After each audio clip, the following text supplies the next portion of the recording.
Hello everybody and welcome to Learn with Zenith Guru. My name is प्रत्यक्ष द्विवेदी और आज हम क्लास 7th के साइंस का हीट चैप्टर करेंगे. ओके तो अगर मैं हीट की बात करूं तो हीट से कॉमन सी चीज़ें जो दिमाग में आएंगी वो है हमारा हॉट, ठीक है, या फिर कुछ भी ऐसा जो वार्म है. ऑब्वियसली अब हमारे वार्म या हॉट के ऑप्शन में बहुत सी चीज़ें आ जाती हैं. अब जैसे कि every time you take a cup of tea, तो हमारा टी क्या हो जाएगा? टी हमारा हॉट हो जाएगा.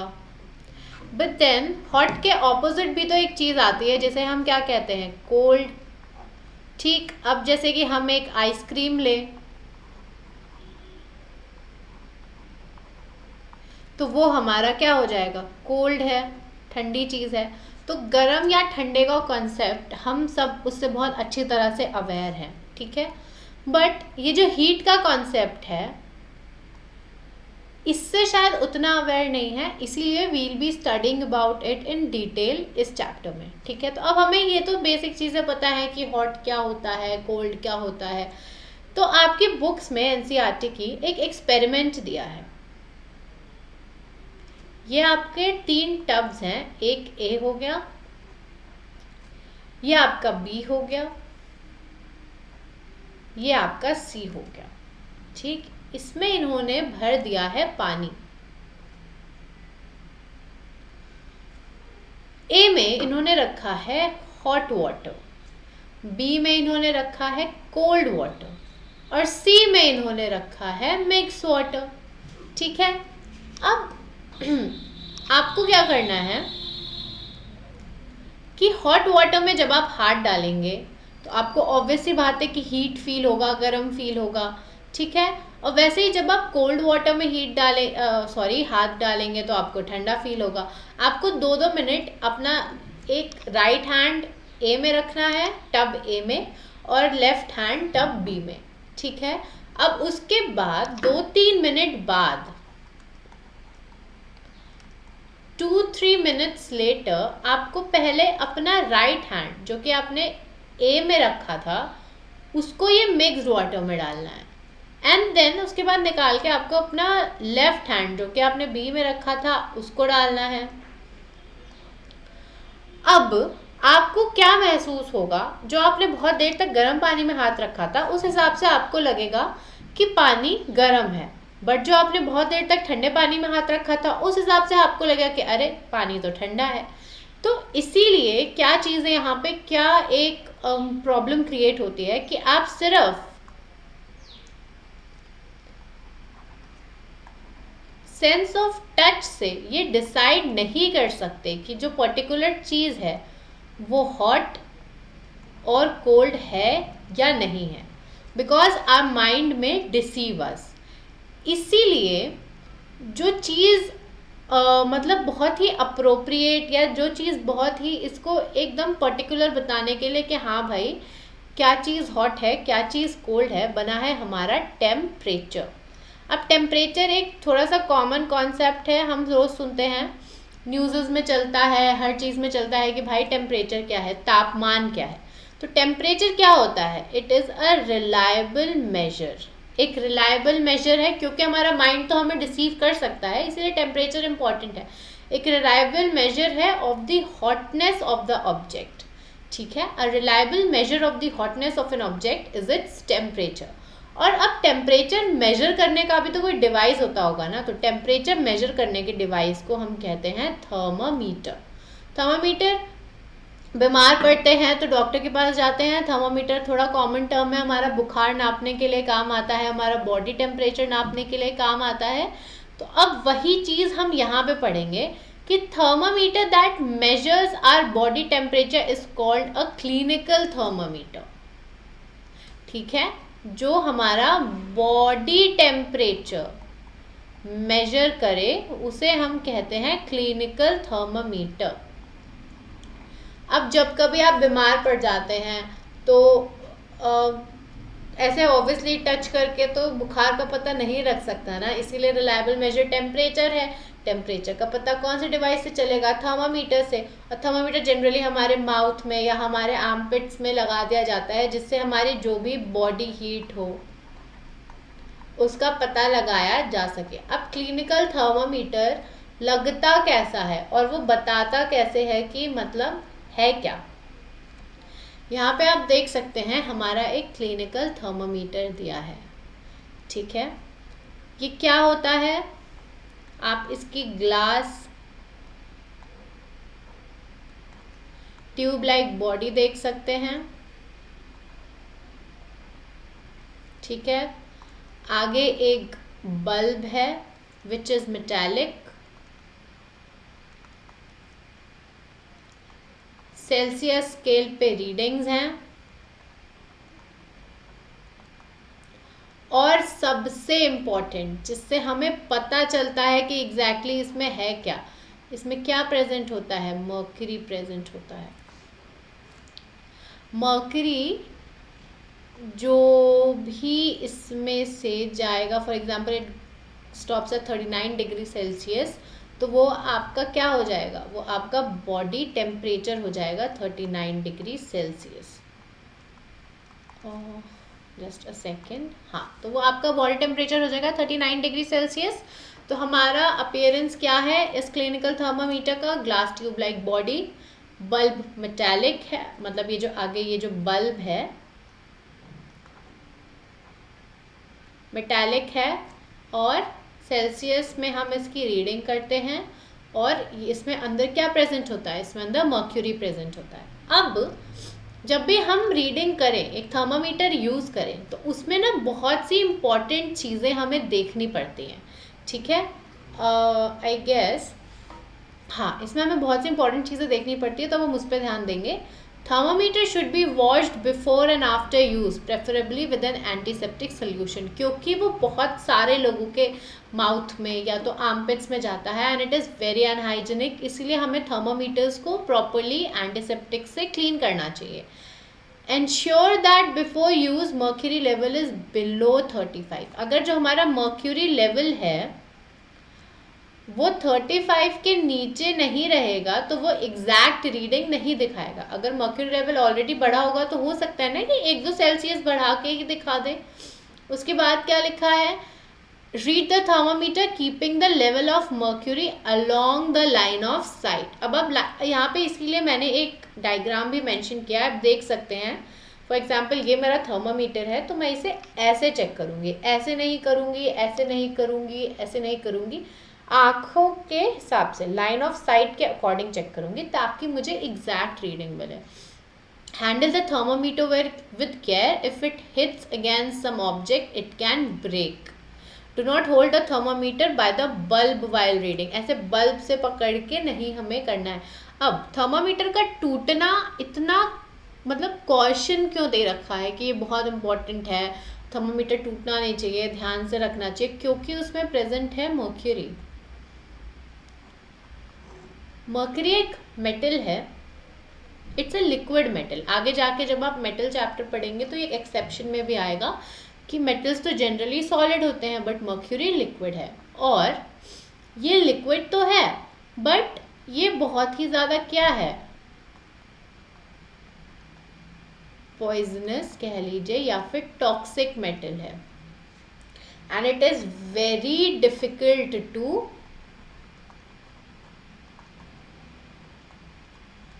डिस्पोज। ठीक है, डिस्पोज करना मर्क्यूरी को बहुत मुश्किल है, और ये टॉक्सिक बहुत ज़्यादा, ये बहुत ही टॉक्सिक मेटल है। इसीलिए अगर आप अपने घर में या कहीं पे भी क्लिनिकल थर्मामीटर यूज़ कर रहे हैं तो उसे बहुत ही ज़्यादा ध्यान से यूज़ करें। ठीक है, अब हम आगे बढ़ेंगे चैप्टर में। The temperature of every person में नॉट बी 37 डिग्री सेल्सियस। ऐसा क्यों लिखा है यहाँ पे कि 37 डिग्री सेल्सियस नहीं होना चाहिए? क्योंकि the normal temperature of human body is 37 degree Celsius. जो हमारा नॉर्मल टेम्परेचर एक ह्यूमन बॉडी का कंसिडर करते हैं वो होता है हमारा 37 degree Celsius. Before that I guess I miss this one. A clinical thermometer reads temperature from 35 degree Celsius to 42 degree Celsius. इसका जो रेंज है थर्मामीटर का, क्लिनिकल थर्मामीटर का, it will vary from 35 degree Celsius to 42 degree Celsius, यही इसका range होगा, ठीक है। And obviously since we are studying heat about thermometers and temperature, हमें पता होना चाहिए कि टेम्परेचर हमेशा अपने यूनिट के साथ पढ़ा जाता है। आप कभी ये नहीं कहेंगे अरे कितना टेम्परेचर हो रहा है, 35 हो रहा है, नहीं, क्या 35 हो रहा है, फ़ारेनहाइट है, सेल्सियस है, क्या है, we should be knowing it, ठीक है। तो टेम्परेचर हम हमेशा उसकी यूनिट के साथ पढ़ते हैं, और क्लिनिकल थर्मामीटर का जो हमारा एक टेम्परेचर रेंज है वो है 35 degree Celsius to 42 degree Celsius. इसका भी एक रीज़न है कि ह्यूमन बॉडी जो है वो कभी भी 35 डिग्री सेल्सियस से नीचे ठंडी नहीं होती है और 42 डिग्री सेल्सियस से ज़्यादा गर्म नहीं होती है। तो यहाँ पे हमने पढ़ा कि ह्यूमन बॉडी का एवरेज टेम्परेचर 37 होता है, बट ये पर्सन टू पर्सन वेरी कर सकता है। हो सकता है आपकी मम्मी के बॉडी का एवरेज टेम्परेचर 36 हो, आपका 38 हो, आपके पापा का 37 हो, तो it may vary, okay.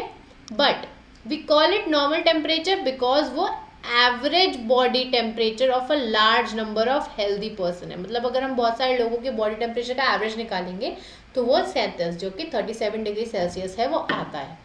The clinical thermometer is design to measure temperature of human body only. ये सिर्फ और सिर्फ ह्यूमन बॉडी का टेम्परेचर ही मेजर करता है, इसको हमें किसी और चीज़ का टेम्परेचर मेजर करने के लिए बिल्कुल भी यूज़ नहीं करना चाहिए। The temperature of human body normally does not go, ये मैंने आपको बताया था अभी कि 35 डिग्री सेल्सियस से नीचे नहीं जाता है और 42 डिग्री 42 डिग्री सेल्सियस से ऊपर नहीं जाता है, इसलिए क्लिनिकल थर्मामीटर्स में हमें यही रेंज दी गई है।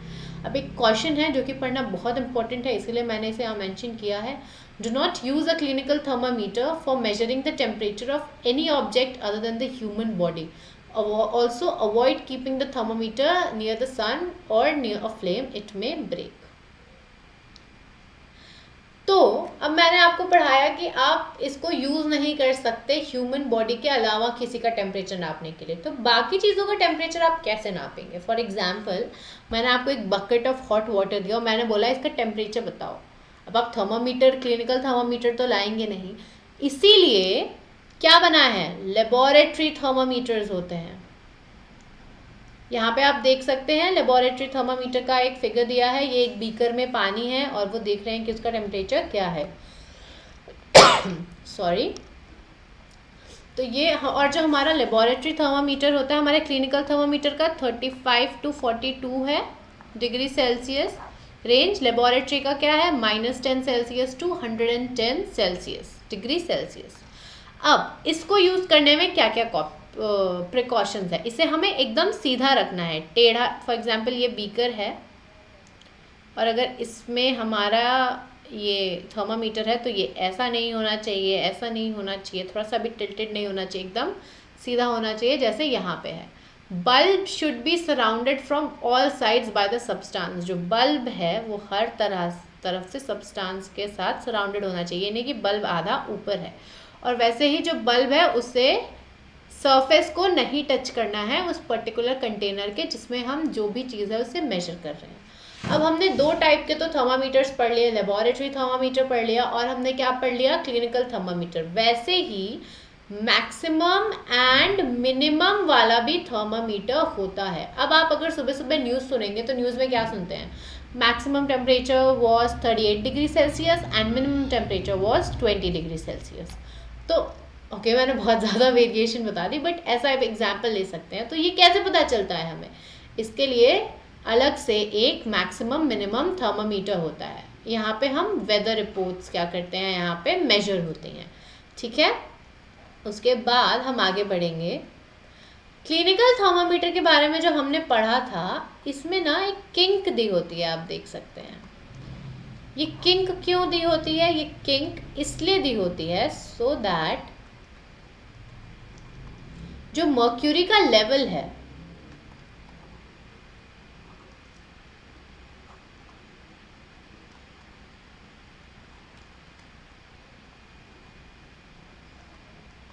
doesn't fall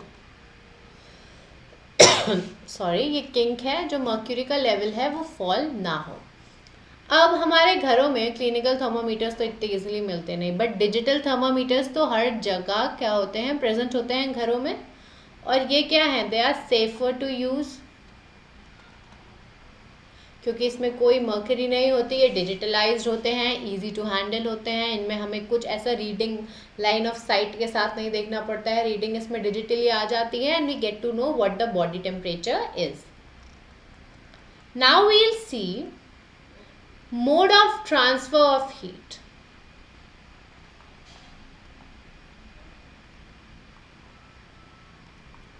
transfer of heat, heat transfer कैसे होती है।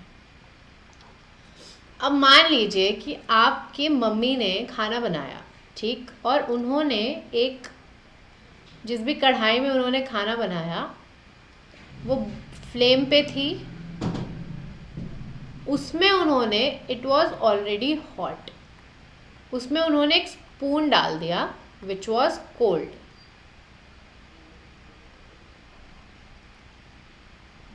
ठीक है, धीरे धीरे क्या हो जाता है, वो स्पून भी it turns into a hot utensil.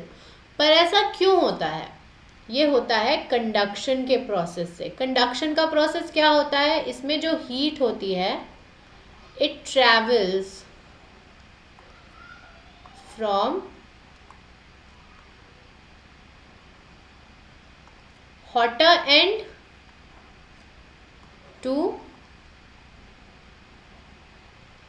Cooler ends. ठीक है, तो हमने जब इस चम्मच को कढ़ाई में डाला तो कढ़ाई ऑलरेडी गर्म थी, तो यहाँ से हीट ट्रैवल होना स्टार्ट हुई, यहाँ से जाते जाते पूरे इस यूटेंसिल में फैल गई। अब ये यूटेंसिल भी क्या हो गया, हॉट हो गया। किसके अंडर हुआ ये, अंडर कंडक्शन। अब कंडक्टर्स क्या होते हैं, कंडक्टर्स होते हैं गुड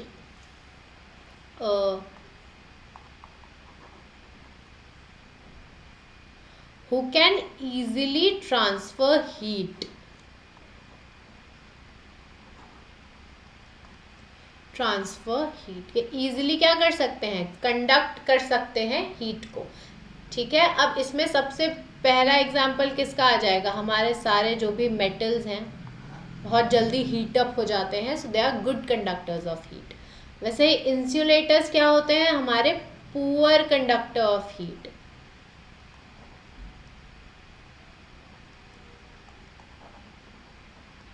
ये हमारे पुअर कंडक्टर्स ऑफ हीट हैं। इसमें क्या एग्जाम्पल आ जाएगा, वूल आ जाएगा, प्लास्टिक, ये सब जल्दी हीट अप नहीं होते हैं, and they can like they do not conduct heat. तो ये क्या करते हैं, हीट को मतलब कंडक्ट नहीं होने देते, उसे ट्रांसफर नहीं होने देते। अब हम पढ़ेंगे कन्वेक्शन का प्रोसेस क्या होता है। ठीक है, तो अब कन्वेक्शन के प्रोसेस के लिए मैंने यहाँ पे एक डायग्राम ऐड किया, आप देख सकते हैं नीचे फ्लेम है, इस पे एक ये फ्लास्क रखा है एंड इसमें पानी गर्म हो रहा है। तो क्या होगा, जो पानी सबसे पहले नीचे लेवल पे गर्म होगा वो गर्म होके ऊपर चला जाएगा, फिर जो यहाँ पे कोल्ड वाटर था वो नीचे आ जाएगा, फिर ये कोल्ड वाटर भी गर्म हो जाएगा, फिर ये ऊपर चला जाएगा, फिर जो यहाँ कोल्ड वाटर था वो नीचे आ जाएगा। तो ये ऊपर जाने का प्रोसेस और ये नीचे आने का प्रोसेस चलता रहेगा। ठीक है, बॉयल होते हुए आपने पानी को देखा होगा, उसमें यही होता है। ये प्रोसेस तब तक नहीं रुकेगा जब तक पूरा जो पानी है गेट्स इवनली हॉट, और इसी प्रोसेस को हम कहते हैं कन्वेक्शन। आप वैसे ही transfer heat by convection in air देख सकते हैं, जैसे यहाँ डायग्राम में आप देख रहे हैं कि इन्होंने क्या किया है, अपने एक कैंडल के ऊपर अपना हाथ रख दिया है, धीरे धीरे धीरे धीरे क्या होगा, पूरा हाथ आपका गर्म हो जाएगा। ये हुआ हमारा कन्वेक्शन। अब कन्वेक्शन के कुछ नेचुरल ऐसे फिनोमेनाज हैं जिसके बारे में हमें पढ़ना इम्पोर्टेंट है। ठीक है, तो ये कन्वेक्शन के कौन से फिनोमेनाज हैं, ये हो जाएगा हमारा sea breeze and land breeze. Okay, sea breeze and land breeze. अब सी ब्रीज और लैंड ब्रीज का क्या हमारा फिनोमेना है कन्वेक्शन के जैसा। ये कैसा रिलेटेड है? कन्वेक्शन में हमने क्या पढ़ा था, जो पानी गर्म हो गया वो ऊपर चला जाएगा लाइट होके, और फिर जो ठंडा पानी है वो उसकी जगह टेक ओवर कर लेगा, फिर वो गर्म होगा, फिर वो ऊपर जाएगा। वैसे ही हमारा दिन में होता है जब सी ब्रीज होती है। क्या होता है कि लैंड क्या है हमारा, हॉट, वाटर क्या है, कोल्ड। अब जो लैंड के ऊपर की जो हवा है, एयर है, वो गर्म होने की वजह से लैंड के कांटेक्ट में आके गर्म हो गई, तो वो क्या हो गई, हॉट एयर इज लाइटर। तो वो क्या होगी, वो ऊपर चली जाएगी, ठीक है, वो ऊपर की तरफ हो जाएगी। तो जब वो ऊपर चली जाएगी इस एरिया में, तो फिर जो सी की ठंडी ठंडी हवा है वो क्या कर लेगी, टेक ओवर कर लेगी इस एरिया को। फिर क्या होगा, वो भी गर्म हो जाएगी, वो भी ऊपर चली जाएगी, फिर सी की ठंडी ठंडी हवा टेक ओवर कर लेगी, ठीक है। यहाँ पे कूलर एंड से हॉटर एंड पे क्या हो रही है, हमारी हवा ट्रांसफर हो रही है। जो भी चीज़ गर्म हो रही है, जो भी हवा गर्म हो रही है वो ऊपर उठ जा रही है, उसे जल्दी से सी की ठंडी ठंडी हवा कैप्चर कर ले रही है।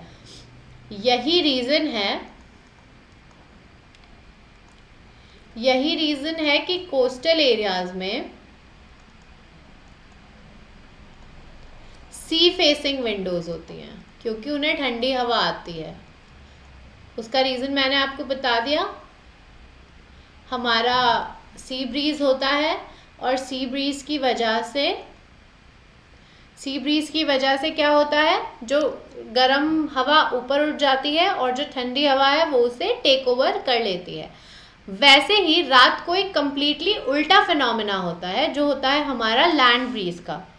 लैंड ब्रीज का हमारा फिनोमेना क्या होता है, रात के टाइम पे लैंड जो होता है वो हमारा गर्म होता है, सॉरी, जो पानी होता है हमारा वो हॉट होता है, और लैंड जो होता है वो हमारा कंपैरेटिवली जल्दी ठंडा हो जाता है, ठीक है। तो क्या होता है, जो हवा होती है इसके ऊपर की वो गर्म होके लाइट होके ऊपर हो जाती है, और जो लैंड की ठंडी हवा है वो इसे टेक ओवर कर लेती है। Just the opposite phenomena, okay. पहले हॉट ऊपर जा रहा था और सी से कोल्ड आ रहा था, अब इसमें उल्टा है, कूल इधर जा रही है नीचे की साइड, और हॉट जो है वो अब लाइट होके गर्म होके ऊपर जा रही है। ये हमने क्या पढ़ा, कन्वेक्शन के natural phenomena, sea breeze and land breeze. अब अभी तक हमने जितना भी हीट में पढ़ा, हमने ये देखा कि कोई ना कोई मीडियम था, ठीक है, मेटल से कंडक्ट हो रहा है या कन्वेक्शन है, हर चीज़ में कुछ ना कुछ मीडियम था, एयर थी, वाटर था, सॉलिड था। बट अब हम देखेंगे कि बिना मीडियम के भी तो हीट हम तक आती है। अब आप बताइए, सन की जो वार्मथ हमें फील होती है, अब हमारे सन के और अर्थ के बीच में स्पेस में तो कुछ भी मीडियम नहीं है, ना एयर है, ना गैस है, ना सॉलिड है, तो वो पहुंचती कैसे है अर्थ के एटमॉस्फेयर तक। तो इस प्रोसेस को हम कहते हैं radiation. From the sun the heat comes to us by the another process known as radiation. The transfer heat by radiation, it is very important, does not require any medium. It can take place whether a medium is present or not. When we sit in a room in front of heater, we get heat by this process. A hot utensil kept away from the flame cools down as it transfer heat to the surroundings by radiation. ये देखिए, कोई भी अगर एक hot utensil है, ठीक है, जिसको आप क्या करेंगे, फ्लेम से दूर रख देंगे, hot utensil kept away from the flame cools down, ठंडा हो जाता है, ठीक है, as it transfer heats to the surrounding of radiation. अब आपने सुना होगा मम्मियाँ कहते कि दूध जल्दी से पी लो वरना दूध का ग्लास ठंडा हो जाएगा। और वो ठंडा कैसे होता है, हमें ये तो पता है कि गर्म नहीं करेंगे तो ठंडा हो जाएगा, बट कुछ तो रीज़न होगा ना उसके ठंडे होने का। तो हमने ऐसे दूध का ग्लास लिया, उसे हमने साइड रख दिया, वो भी हीट रेडिएट करता है आपके सराउंडिंग्स में। जब वो अपनी हीट रेडिएट करता है तो उसका टेम्परेचर भी ठंडा हो जाता है, ठीक है। तो ये हमने क्या पढ़ा, बहुत ही इंपॉर्टेंट फिनोमेना। इसमें फ्यूचर में भी क्वेश्चंस आ जाते हैं कि which mode of transfer of heat does not require any medium. तो इसमें आप क्या लिखेंगे, रेडिएशन लिखेंगे। अब clothes we wear in summer and winter. अब आप सोचेंगे कि हीट और क्लोथ्स में क्या फ़र्क है, अरे सॉरी क्या सिमिलैरिटी है, बट है। समर्स में हम जनरली लाइट कलर्ड क्लोथ्स पहनते हैं,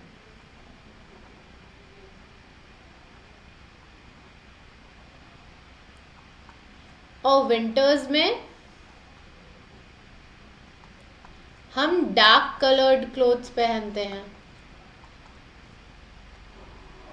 और हम समर्स में अवॉइड करते हैं डार्क कलर्ड क्लोथ्स पहनना। ऐसा क्यों? क्योंकि जो डार्क कलर्स हैं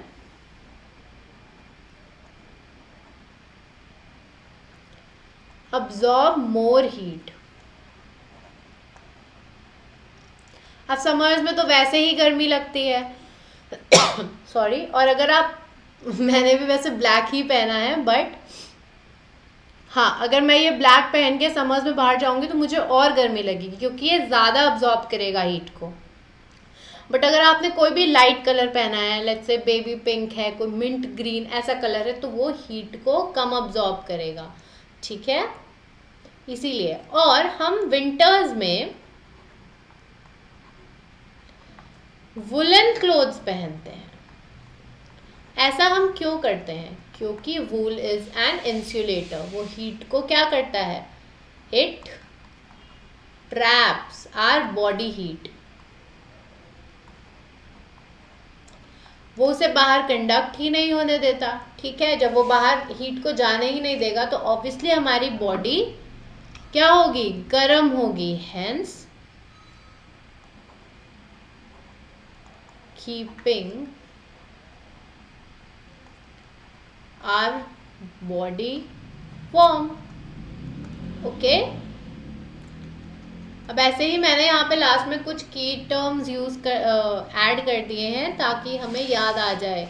Celsius scale, degree Celsius, clinical thermometers, और किस में होता है हमारा? लेबोरेटरी थर्मामीटर्स में 35 टू 42 डिग्री सेल्सियस।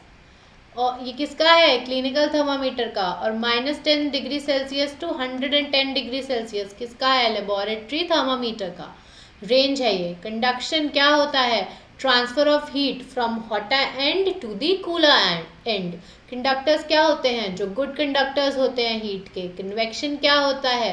मैंने आपको समझाया था how the heat gets transferred and the मतलब द कूल एयर और the cool particles take over the area that is freed from the hot components. Insulators क्या होते हैं? बैड कंडक्टर्स होते हैं। लैंड ब्रीज मैंने आपको समझाया था कन्वेक्शन का। रेडिएशन मैंने समझाया था no medium required, heat transferred, example में क्या आ जाएगा? सन। सी ब्रीज मैंने आपको कन्वेक्शन का एक एग्जाम्पल सिखाया था। टेम्परेचर और थर्मोमीटर्स रिलायबल स्केल है ये, और थर्मोमीटर क्या है? जिसपे हम नापते हैं कि टेम्परेचर क्या होगा। So I guess with this we have pretty much summed up the chapter heat, and with this I would like to conclude. Thank you for watching, and do watch our other videos and stay tuned to the channel.